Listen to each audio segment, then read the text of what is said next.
লিতফিউ নূরাল্লাহি বিআফওয়াহিহিম আল্লাহু মুতিম্মু নূরিহি ওয়ালাউ কারিহাল কাফিরুন।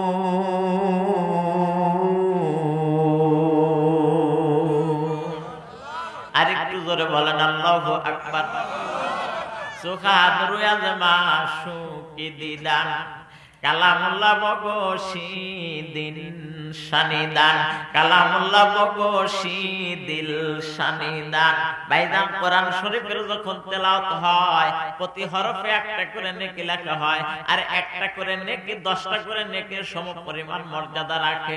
যারা পড়তে জানেন না মনোযোগ সহকারে যদি তেলাওয়াত শুনতে থাকেন, আল্লাহর পয়গম্বর বলেন তাদের আমলনামায় ও পড়নেওয়ালাদের মতন সওয়াব দেওয়া হয়। জোরে বলেন সুবহানাল্লাহ। মুসলমান ভাইজানেরা আমার, বাবাজিরা আমার, আবু জেহেল উতবা সাহেবা ডাকতে বলে, শোনো, যে সিদ্ধান্তে আমরা উপনীত হয়েছি এইটা বাস্তবায়ন করা কিন্তু সহজ কথা নয়, এটা বাস্তবায়ন করা বড় কঠিন কথা। কেমন করে এটা বাস্তবায়িত করা সম্ভব হয়? কারণ আব্দুল্লাহর ইতিম পোলা মুহাম্মদ এটা ছোট বংশীয় লোক না, এটা সম্ভ্রান্ত বংশীয় একজন সন্তান। এনার লাঠির জোর আছে, এনার গোষ্ঠীর জোর আছে, এনার সম্পদেরও জোর আছে। সুতরাং এনারে দমন করতে চাইলে এত সহজে দমন করা সম্ভব না। কারণ বর্তমান সময়ে দেখবেন যে মানুষটা দুর্বল কোয়ালিটি ওই মানুষের উপরে অ্যাটাক বেশি। কথা কন না কে? যে মানুষটা দুর্বল বেশি ওই মানুষটার প্রতি অ্যাটাক বেশি। আর যিনি সমাজে বিদ্যমান মানুষ, উনি যদি কিছু কাজ করেও ফেলে, ওনার সামনে গিয়ে আর কোনো কিছু বলার সুযোগ থাকে, তখন দেখবেন সব মানুষে খালি মুছে বেরিয়েছে, কিছু বলবে না। তা না না না না, এইখানে কিছু করতে গেলে আমার অবস্থা টিকে থাকবে না।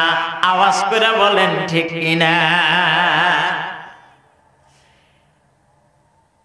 এরকম জায়গায় কেউ কিচ্ছু বলবে না, কিন্তু একজন গরিব মানুষ যখন কোন অন্যায়মূলক কাজ করে ওইখানে ফতোয়া দিতে কেউ দ্বিধাবোধ করে না। জোরে বলেন ঠিক কিনা?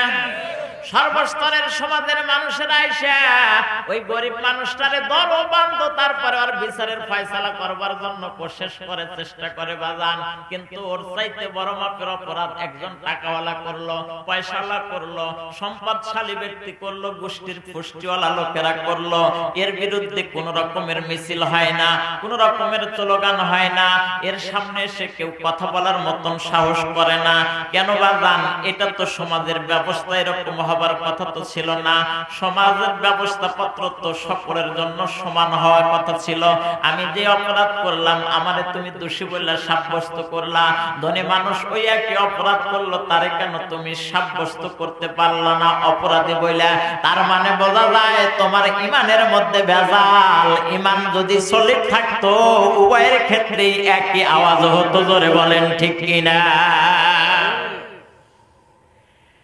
মুসলমান ভাইজান, আজকে এই অবস্থার কারণে আমার পার্সোনাল জীবনে কোনো সৌন্দর্য নাই, পারিবারিক জীবনেও সৌন্দর্য নাই, সামাজিক জীবনের সৌন্দর্য নাই, আন্তর্জাতিক জীবনেও সৌন্দর্য নাই। কেন থাকবে বাজান? কারণ আমার কথা যা, কাজ তো তা না। আমি বলি এক আর করি হলো আর এক। জোরে বলেন ঠিক কিনা? আমি কথা বলি একরকম, কাজ করি আর